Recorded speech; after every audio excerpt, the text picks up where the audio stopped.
Hey folks, Malforian here. Welcome back to the channel. Today we're going to be doing a tier list of Crusader Kings 3 achievements as they currently stand. There will be obviously a bunch of new ones in the Fate of Iberia DLC when that comes out in a month, but I'll probably do a standalone video similar to how I did last time on those achievements, and we'll talk through them when they're announced by Paradox, usually the day or two before the actual patch comes out. But yeah, we're just going to do all the ones that are currently in the game. We've got S tier, the best achievements. A and B, they're kind of like good achievements. Just play the game. Pretty self-explanatory. If you just play the game, you're going to get this achievement. And why Paradox? This isn't necessarily bad achievements, but just achievements that are like really fiddly to finish or just seem like weird achievements. But we're just going to get through.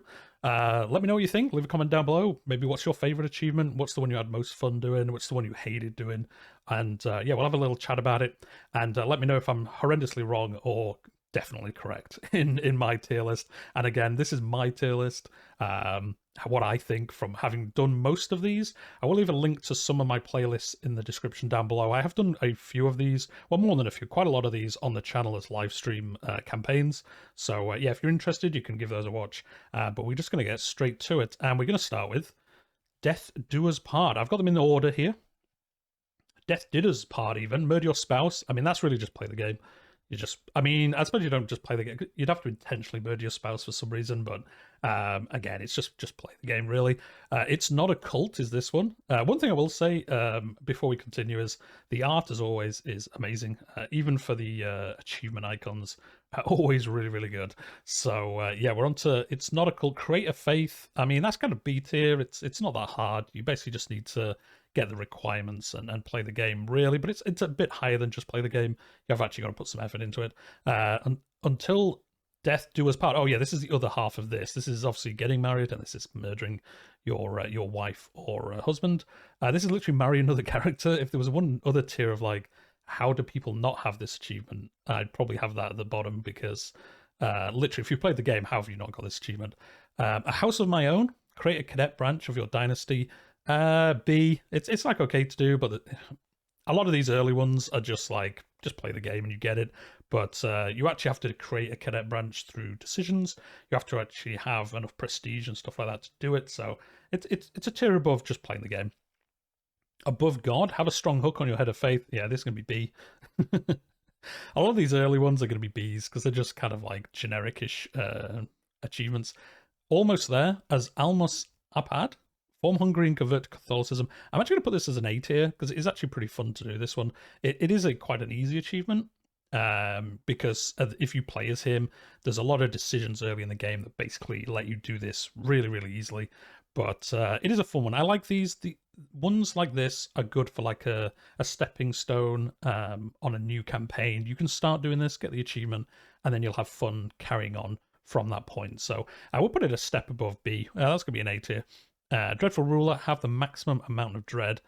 Just play the game, basically. You'd have to intentionally not get dread, really, to get this. Fine Print, use a hook to modify feudal contract. Just play the game, really. I mean, you could never do this, I guess, by accident, but if you just play the game with Iron Man and achievements turned on, so with no mods, generally, you will get this achievement. Moving up in the world, increase your rank. Yeah, just play the game. Not so feudal system. Use the claim throne scheme successfully. I guess that's like a B tier. It's like it's an achievement you'll basically do. You kind of have to do it on purpose, but it's not like an exciting achievement to work on. But it is a cool thing to do, claiming the throne and then winning the either winning the fight or whatever you need to do to get it. Seductive, as any one character successfully seduce 10 people. B tier. Yeah, it's above play the game because you actually have to intentionally seduce 10 people, but it's not that hard. You basically, you could use the ruler creator to basically cheat on this by just making someone who is within the eligible amount of points, but is just like really seduction focused, and you could basically just spam this really, really easily. Stressful situations, suffer from a mental break. That's just play the game. If you play the game, unless you're intentionally trying to avoid getting this achievement, you're going to get it on any playthrough. The Emerald Isle, starting as an Irish ruler, hold the Kingdom of Ireland. I'm actually going to put this as I don't know, like it's maybe not S tier, it's A tier. It's like a fun one. It's a starter island. If you're new to Crusader Kings, Ireland is basically called the starter island. it's a very good place for new players to play because you generally avoid all the major nations. You can kind of learn the mechanics and do some nice expansion. You've only really got to worry about other small kingdoms, and I guess Vikings coming to have some fun. But it's a cool place to start, and this is a good. I actually like this achievement. It's a fun place to play. So it's not S tier. It's not like wow, this achievement's amazing, but it's a fun. Like I say, it's a good. If you're looking to play the game, but want some kind of guidance as to what you're doing, you're not just randomly penning the map. The Emerald Isle is a good one because it gives you that little bit of focus at the beginning, and then you can expand into forming Britannia or whatever else you want to do. The next one is the succession is safe. Have 10 living children. That's basically it. Just have 10 living children. Just play the game. If you play the game long enough, you'll get this. You just need to have 2 characters with high fertility, and you'll easily get this. Have 10 living children, especially if you play in a faith that can have concubines, you'll get this so easily. It's ridiculous.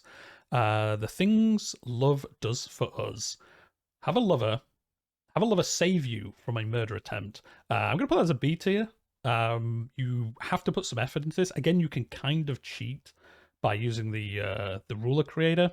You could kind of help this setup, I believe, but if not, there are specific characters that start with a wife and a lover, and you could just basically reload that kind of campaign until it triggered in such a way. It's a bit random, this one. That's why I'm not going to rate it higher, because it is down to RNG basically whether you're going to get this, because you need to have a lover, and then that lover needs to save you from being murdered. So there's a lot of kind of little things that have to happen, but yes, you can't like intentionally get this achievement really, apart from having a lover and then hoping somebody tries killing you. So B tier, it's more than just play the game, because you do have to have a lover, but yeah, B tier I think is good enough. That one's kind of could go in either, but I'll go B tier. The things we do for love, Game of Thrones quotes basically. Murder your lover's spouse. I mean, that's I'll put in the set. These are kind of mirrors of each other. You probably won't get this just by playing the game, although you probably would. No, you probably have to go out your way to kill your lover's husband or wife. But yeah, so we'll put it a tier above just play the game, where if you're just mindless to play the game, you probably get those achievements. You actually have to put a little bit of effort into it, so I'll put B tier for this one. Turning to diamonds, reach the highest possible stress level. I mean, that's just play the game. You're just going to get this during campaigns, unless you're intentionally trying not to. Way of life, obtain every perk in a lifestyle. Yeah, let's just play the game. If you just play the game long enough, you'll get this. A legacy to last the ages, complete an entire dynasty legacy path. Yeah, just play the game. That's where you the family legacies, the like 6 or 7 options. We're actually getting, I think, 2 or 3 new ones in Fate of Iberia, so it'd be cool to see exactly what they all do. But yeah, let's just play the game. If you play the game, if you're starting 786, the top of my head, is that right? Yeah, something like that. You will get this just by playing the game long enough. An unfortunate accident. Inherit a title from someone you murdered. And that's kind of just play the game, to be honest. Bad blood. Go to war with one of your siblings over a claim.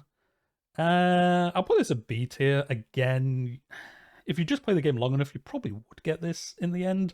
But with a little bit of effort, you can easily get it, especially if you play in like Vikings and stuff like that.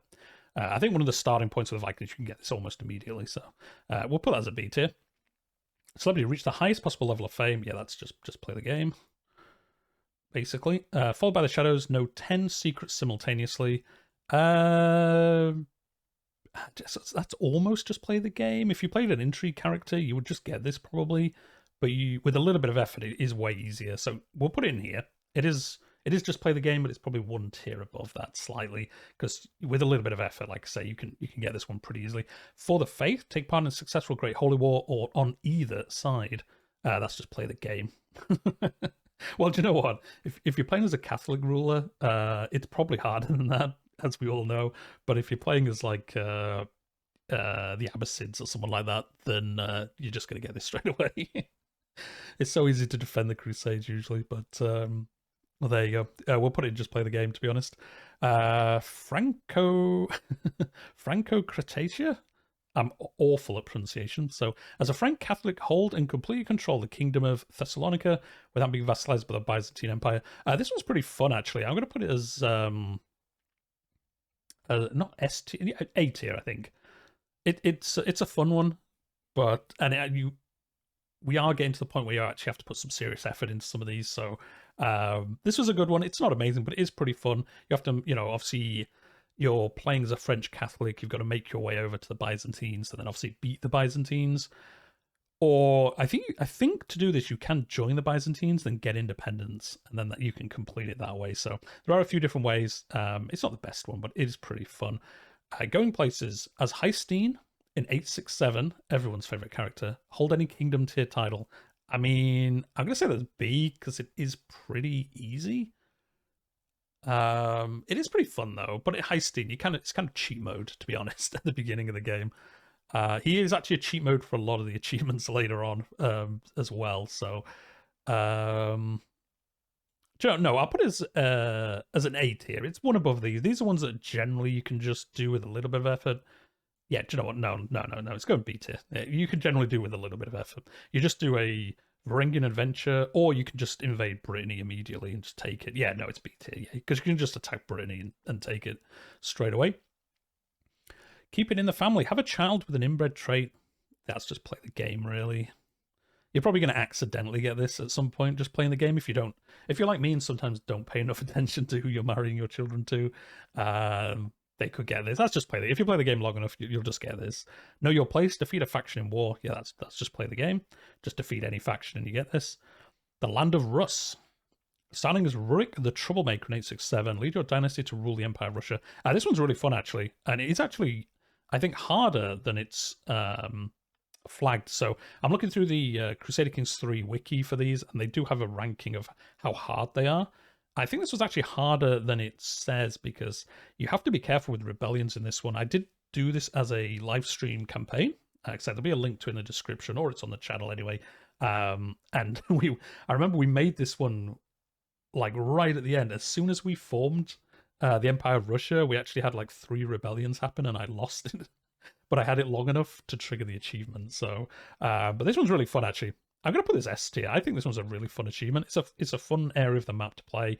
You've got a lot of stuff going on around you, a lot of raiding, which is not fun. But I really like Land of the Rust. It's a cool one. If you're looking for that like next tier achievement, once you've got a bit of knowledge of the game, Land of the Rust is really good. Monumental, fully upgraded duchy building anywhere in your personal domain. That's kind of just play the game, to be honest. Non nobis domain, found a holy order. I'll put this at B tier. You probably do this by just playing the game, but if you're not going out for your way to form a holy order, no, do you know, at some point you just see the pop up saying form a holy order and you do it. So it's probably just above just play the game, but we're gonna put in just play the game anyway. Norman Yoke, starting as William the Bastard in 1066, win the Norman invasion, become English, and have only English vassals below you in the Kingdom of England. Do you know, I haven't actually done this achievement yet, but it's not exactly hard. It's just kind of annoying to get everyone to be English. So B tier, it's probably one above. No, do you know what? It's going to be B tier because it is harder than most of these, but it's also not exactly a fun achievement. So it's going to be in B tier. People might disagree with that, but let me know in the comments if you do. Royal Dignity, starting as Vladislav, I can't pronounce his last name, in 1066. Lead your dynasty to rule Bohemia and the Holy Roman Empire simultaneously. Now, this one's pretty easy, but it's actually quite a fun achievement to do. And again, it's a nice little, if you are looking for that kind of like next step as a beginning player, it's quite a fun one to do because you actually learn about maybe how you can get voted in as the emperor and having different things happen. So pretty fun one. I'm going to leave it there. Saint, reach the highest possible level of devotion. That's just play the game. To be honest, you just get that on a character just by playing. 7 holy cities. As a Hindu ruler, hold all 7 holy sites at the same time. I'm actually going to probably be controversial here and say S tier for 7 holy cities. It's really, really fun achievement. It wasn't one of the longer campaigns we did on the channel, but if you start in the south of India, the value of the land is so high, the development is so high, you absolutely outpace everyone else, which kind of helps you a lot. but you do have to get the 7 holy sites. So it is fun trying to get those alliances and expanding up, because there's a lot of fragmentation in that area of the map. So I'm gonna say S tier, 'cause it is a fun one. It's a nice kind of overlap, not overlap, but like if you're doing a campaign, you can work towards this playing in India, and you'll have a really fun campaign, but you'll also get a cool achievement at the end. It gives you something to work towards, and then you can expand further if you want to. But really, really like this one. The Emperor's New Clothes was holding an empire, be naked. Yeah, that's just... well, I suppose it's one tier above.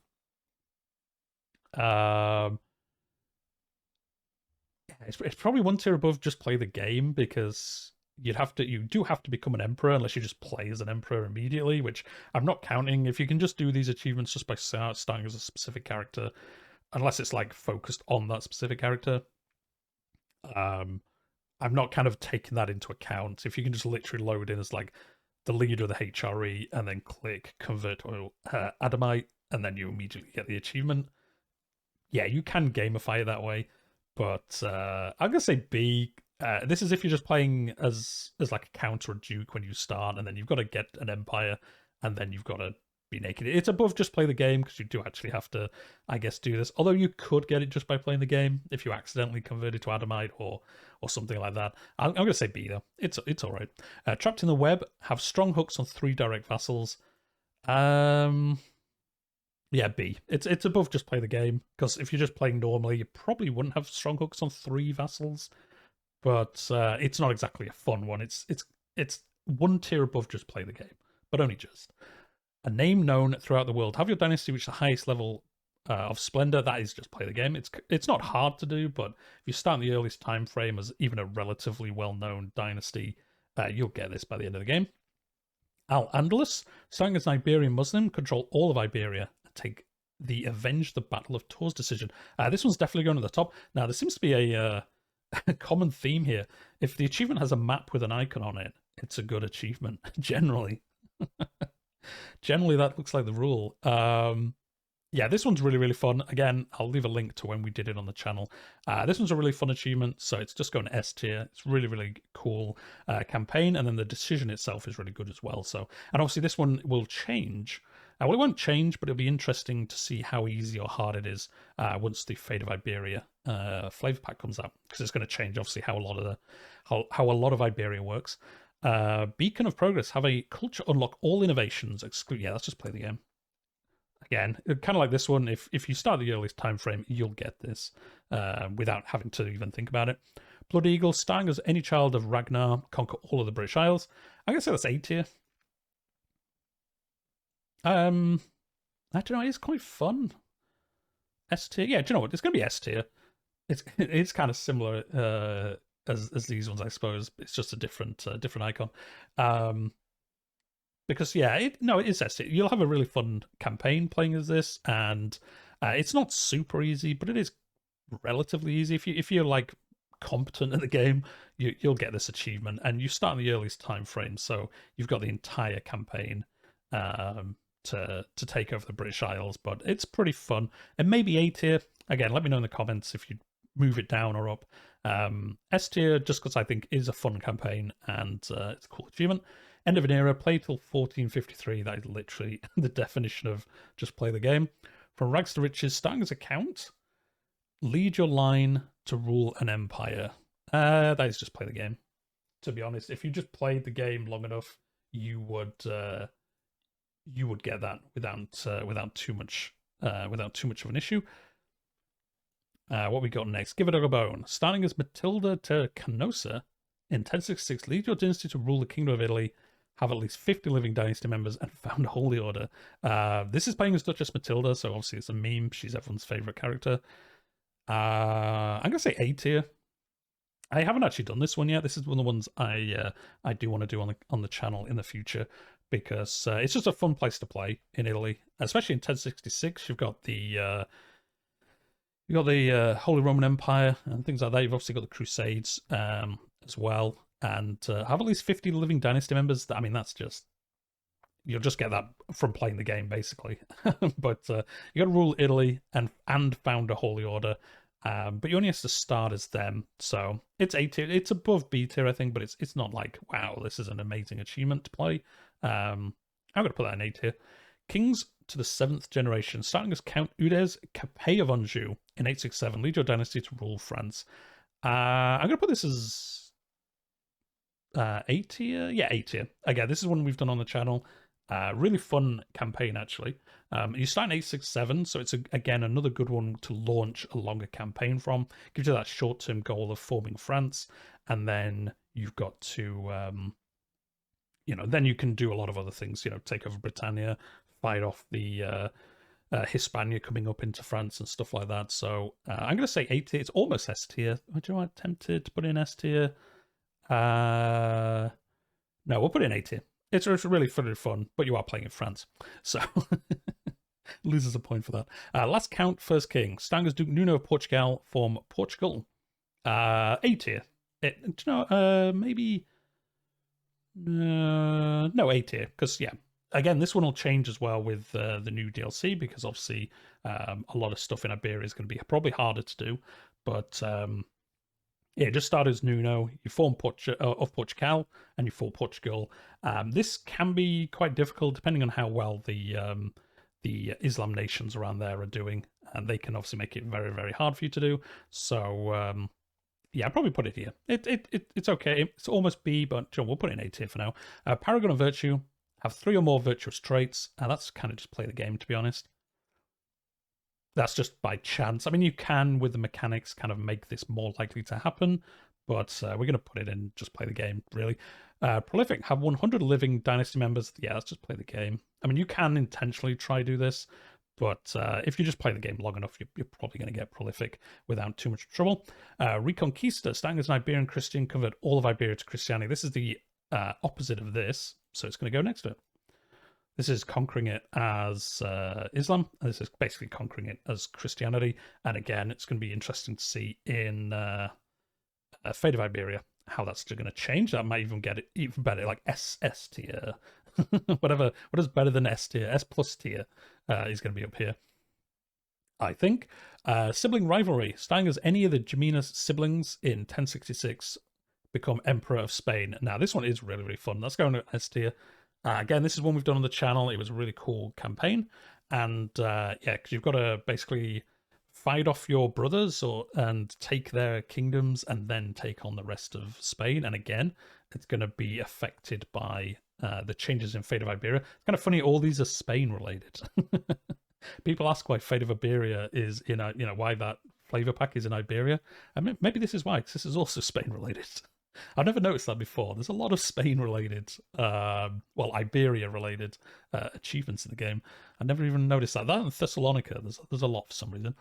Wiley is the Fox. Speaking of which, start as Robert the Fox in 1066, rule the kingdom of Sicily, hold either the kingdom of Epirus, Hellas, or Thessalonica, and have converted all the regions to Catholicism. I'd say A tier. This one's pretty fun. It loses points for being that you have to convert them all to Catholicism, which just ends up being annoying. But it is a pretty fun campaign. A perfect circle have only 2 distinct parents, grandparents, and great-grandparents, counting absent ancestors as individual characters. This is in Y Paradox. This is the antithesis of just play the game. You have to do this so intentionally and then have RNG luck as to whether it happens. It's in Y Paradox. I know why they put it in there, because obviously all the incest stuff is a bit of a meme in the community, but it's also just an awful achievement to do. Carolingian Consolidation. Start as a Carling and be the only independent Carling to hold a landed title.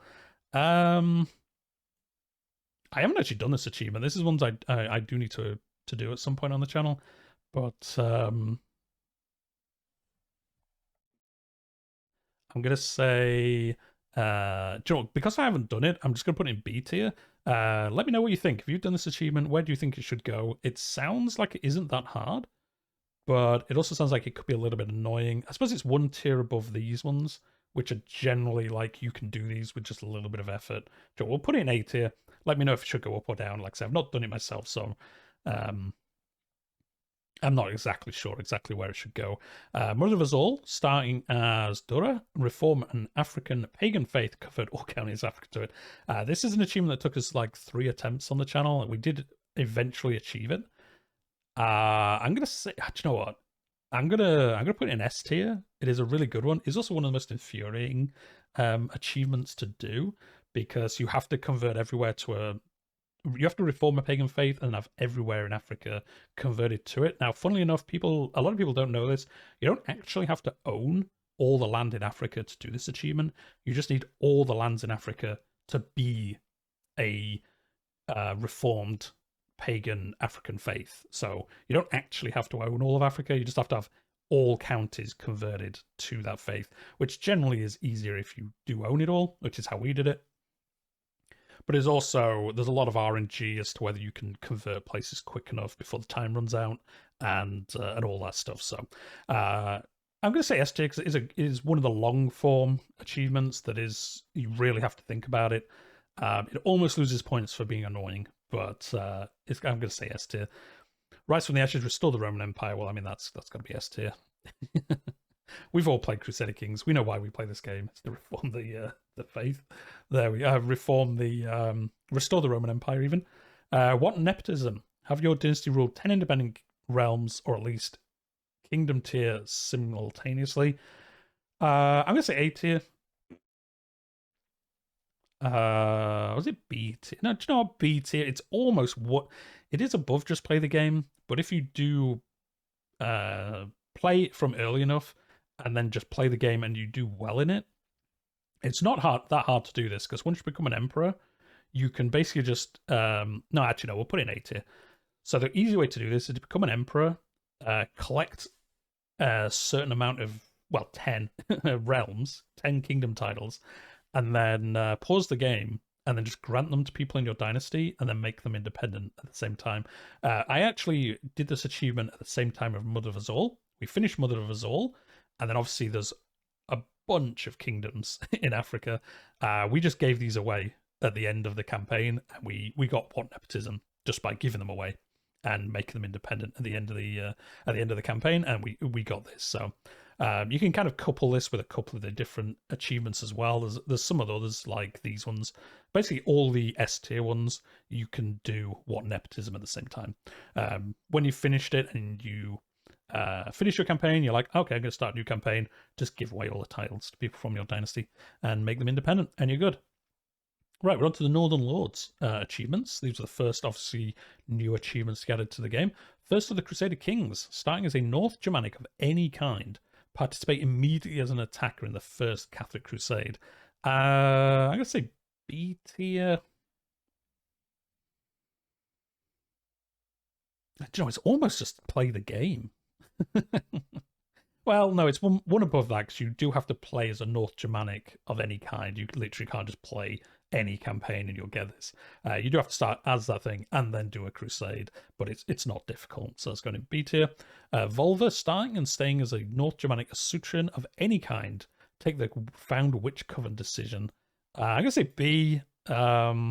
It's not exactly an interesting achievement. You basically just play as a Satrian, and then when you get the Witch Coven decision, you take it. So it's going there. Dangerous business as a dwarf, win a Varangian adventure war anywhere outside of Europe. I'm going to say this A tier because you have to be a dwarf, which, to be honest, I think a lot of people just use the create a ruler feature to do this because you just make a dwarf, hit them. I think it's 400 points or less, so you can earn achievements, and then just Varangian adventure outside of Europe, which isn't that hard. Just go to Africa or somewhere, and you'll get it.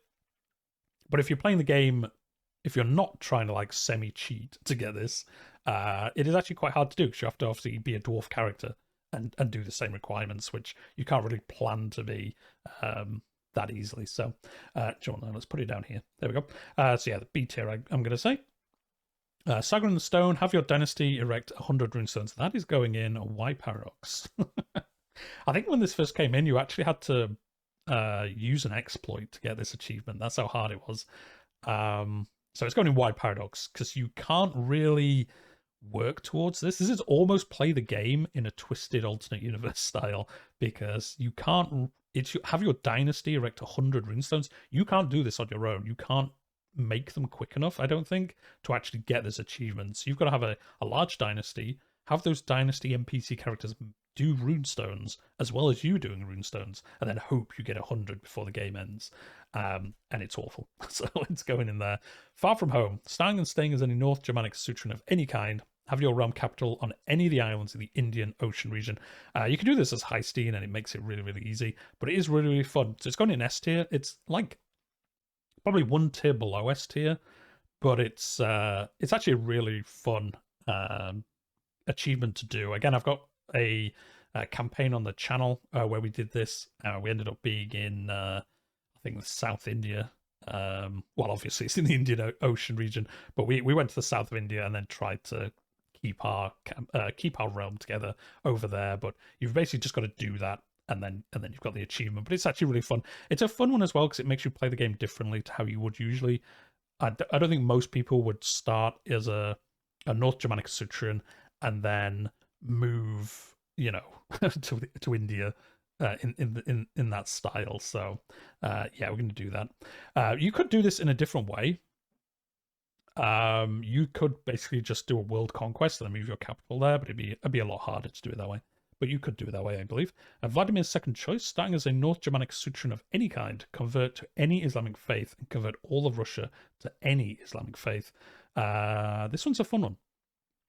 It's almost like a mirror of this one. Actually, could you do these at the same time? Convert all of Russia to any Islamic faith. Yes. Actually, when I was talking about we did this campaign before for this one, I think it was actually this one we were doing. Yeah, I think I'm wrong. Oh, we did them at the same time. I can't remember now. It was a while ago. But yeah, this one's really fun. It's also really quite hard because obviously you've got to convert everyone to Islam, but then you have Crusades coming after you. You have to have all the Asatrian rulers in the area that don't like you, the Orthodox rulers. So you get a lot of holy wars against you. So yeah, this one's a fun one, and it is also quite hard as well. Probably should have had like S tier / difficult to do. Some of these are just fun to do. Some of them are actually like quite difficult to do, and also fun. Canute the Greater, as an unreformed tribal, take and secure the High Kingdom of the North Sea decision. This is S tier because if you don't know, the Kingdom of the North Sea is one of the best decisions in the game. It has really, really fun modifiers, and it has the best color in the game. It's like a dark blue, so it gains points just for that reason. And yeah, it's really, really fun. That's a really good one. If you're looking for an achievement to do, this one is really, really fun to do, and you get a crazy strong kingdom out of it once you make the decision, and you can just go ham on everyone. Faster than the Fox. Starting and staying as any North Germanic Sutran, there's a theme here because of the flavor pack of any kind. Completely control the Kingdom of Sicily. I'm going to say B tier. This one's pretty fun, but it's not exactly... I don't know, it's not exactly super... it doesn't really change how you play the game or anything. You basically just, okay, I'll just go take over Sicily. You can do this one as Heisteen really, really easily. You just bring your adventure into Sicily and then just take the last bits that you need. It is the Kingdom of Sicily, so it is a bit, the bit of the south bit of Italy itself, but it's pretty easy. It is the mirror of the other one, Faster Than the Fox. Oh no, as fast as whatever this one's called. It's Fox related, as you can see. The second last one from Northern Lords, Miklingardariki. Definitely pronounced that right. Starting and staying as any North Germanic Sutran of any kind, again. Completely control the Kingdom of Thessalonica and hold the empire without holding the Byzantine Empire. So this is the same almost as the other one. Franca, this one, I think.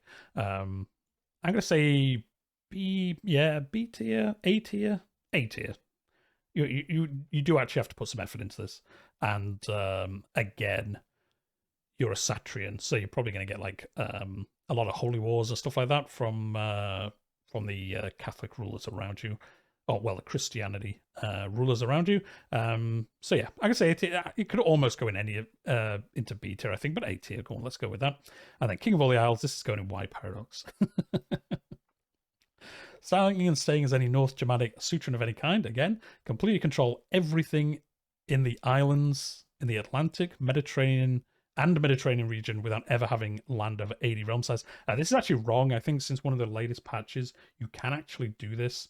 Go over 80 and then just bring it back down below 80 and you'll get the achievement, but I think that's a bug, and it might have been fixed since that happened, but this is just a super annoying achievement. It's just so fiddly to do. You have to literally just own the islands on the map, basically, on the west coast, without having a massive realm. I think you can do it quite easily by taking, like, Sicily, not Sicily, Corsica, and the other the other island there, Sardinia. Yeah, Sardinia, and have that as like a base of operations, and then take the other islands.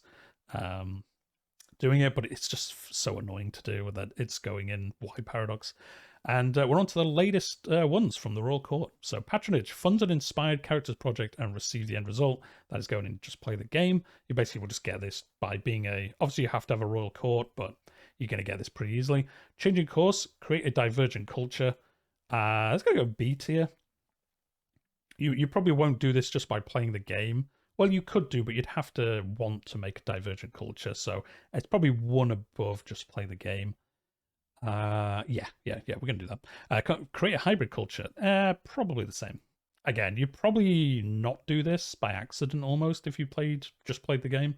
But but you should definitely do hybrid cultures because they're really, really fun. So yeah, do that. I made this. Loot an artifact you did not have an artifact claim on and pass it down to your heir. That is just play the game.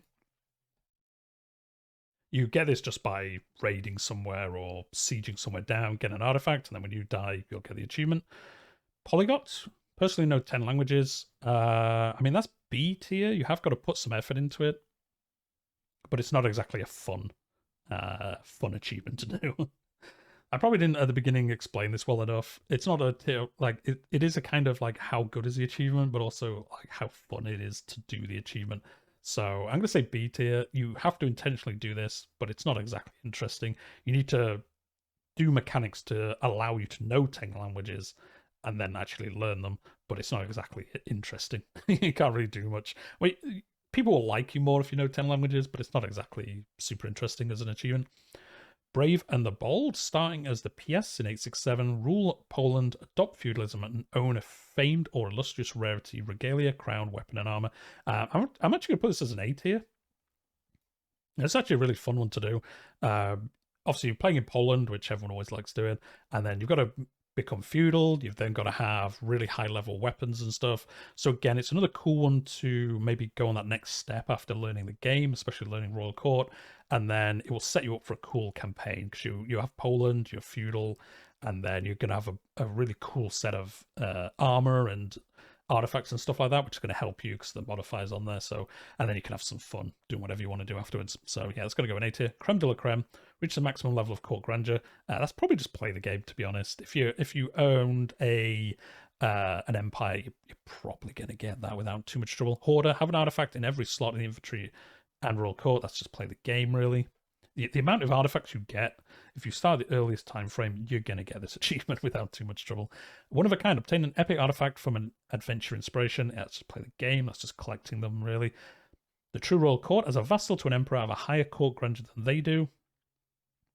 I'm going to put this just play the game. It could almost be B tier, but again, if you just played if you just played enough games, you'd get this without even thinking about it. They belong in a museum. Appoint a character with a completed adventure inspiration as your antiquarian.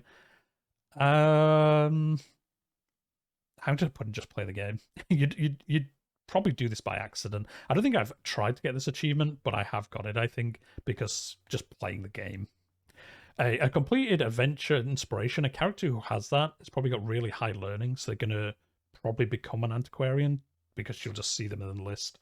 And they're automatically way better at doing it. They get a really high modifier for being an antiquarian. So you're probably just going to get this just by playing the game. Beta Israel. As a Jewish king in East Africa, diverge your culture. Is that it? Wait, as a Jewish king in East Africa, diverge your culture. I haven't done this achievement, but people say this one is fun. So I'm going to put it in A tier because it's more effort than these. It might be higher. Let me know if you've done this achievement. Is it S tier? Is it actually fun to do? But I'm gonna put it in an A tier.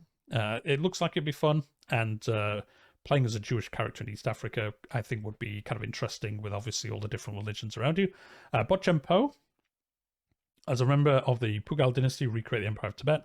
I'm going to say this one's A tier. It's almost an S tier, but it's not that. I don't think it's that difficult because of how fragmented the map is there. It's not that difficult. It's quite a cool achievement to do. Obviously, you form Tibet, and then you can do, you can go south into India, you can go north into the steppes, and all that. You've got to fight off the Mongols as well once they arrive. So I'm going to say A tier. There's a lot of cool divergent cultures and things you can do as well. So I'm going to say A tier for that. Almost S tier. No, we'll leave it as A tier. Delusions of Grandeur, barely 6 levels above your core grandeur expenditure. I'm going to put in just play the game. I think it's almost been B tier. But you will just accidentally get this at some point, if, to be honest. Like, you can easily intentionally get it, really, but you probably get it by accident. Just by doing events that bump you up temporarily, you can do this. Inspirational, sponsor 30 successful inspirations in one game. Yeah, let's just play the game. if you've played as, like, the emperor of the Byzantine emperor, you're gonna get so many inspirations that it'd be hard not to get this, to be honest.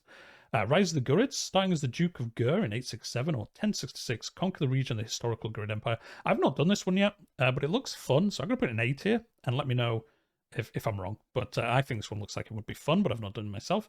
True Tolerance, rule a realm containing at least 10 cultures with 95% or more cultural acceptance. This is almost just play the game. But I'm going to put in B tier because with a little bit of effort, you can get this one, I think, without too much trouble. Again, correct me if I'm wrong. I've not done this one yet, I don't think, unless I've got it and not realized. Turkish Eagle, as the Seljuk Count of Samosata, form Rome and create the hybrid culture between Uyghurs and Greek. Again, I'm going to put this in A tier. This one sounds like it could be S tier. So again, I've not done this one. Let me know if that should be higher or lower, but it looks like a fun one to do. And it is an interesting achievement because you are, as you can see from most of these higher ones, any achievement where you start as someone and then have to, either almost recreate a historical thing that happened or like an alt history of that character are generally the most fun achievements I find. So yeah, we'll put it an A tier for now. Lingua Franca. Have all royal courts in the world speak your court language. Why paradox? I mean, to be honest, if you do a world conquest, you'll get this by default because there'll only be one court in the game, I guess. Well, no, other kings would have courts. But yeah, like, you have to intentionally do this, and I don't think it makes for a fun campaign trying to get it, which knocks it down into why paradox, because same as these, King of all the Isles, it's like an achievement you have to do, and I don't think it's a fun achievement to do. You're like intentionally playing the game weird to get the achievement, which are the achievements I don't like, to be honest. I see why they do them. It does mix it up quite a bit, but not for me. Nobody comes to Fika. With a county of Fika as your primary title, diverge your culture and spread to 30 counties held by you or your vassals. Again, this is another one I haven't done yet, but from what I've seen online, it is a fun one to do. So I'm going to put it in A tier, same as these other ones from the Royal Court, which look fun, but I don't know if they are fun to do. So let me know in the comments if it is or isn't. And that's the lot. That's all of them for Crusader Kings at the moment. So yeah, let me know what you think. I think it looks pretty fair. As I've said, all the S tier ones are basically start as this character and do something, except for form the Roman Empire. I mean, you've just got to form the Roman Empire. That's just how the game works. We all know this. So you can kind of see a theme for me. And yeah, a lot of Iberian ones, which are pretty fun. And then A tier is kind of like that. You have to put some effort into this, but it's generally fun to do as well. So that's why they're A tier. Because like this first one isn't that hard, and neither is the Emerald Isle. But they're really fun campaigns, to be honest. So that's why they've come into A tier. And then B tier is just, you'll generally get these, but with a little bit of effort, you're going to get them a lot easier. And then just play the game, like I said, is literally just If you play the game, you'll have these achievements. Why Paradox? Just why? Just why, to be honest. But yeah, let me know. Let me know what you think. Am I right? Am I wrong? Where would you have certain ones? We have got Fate of Iberia coming. So like I say, we'll do a standalone video similar to Royal Court, where we'll talk through the achievements, kind of see whether they look like they're going to be fun. I guess they're all going to be Iberia related, obviously, which would be fun. They'd be by far the highest. Well, North Germanic probably equaling them in the theme of most achievements. But yeah, let me know what you think, what you're looking for. Are there any achievements that you can think of that would be fun to do but aren't achievements? I almost wish you could do mods that added like unofficial achievements to the game. I don't think you can do that, but it'd be cool if you could, and then we could think of like weird achievements to do, for players Alba and take over France. I think that is one in EU4, to be honest, the old alliance, but like the reverse of it, where you take over France as Scotland. But weird ones like that, I think would be pretty fun to put into the game. Like I say, let me know if there's any in there that you think would make a fun campaign. But we're going to leave it there for today. Hope you liked it. Hit that like button if you've reached here. We're at, 45 minutes. So thank you very much if you've made it to the end. And yeah, if you're new to the channel, subscribe. I do Crusader Kings content, campaigns, live streams, and I do cover some other historical RPG and strategy games. And yeah, I like making the odd tier list. So if that's your kind of thing, you know what to do. But we're going to leave it there. I'll see you in the next one.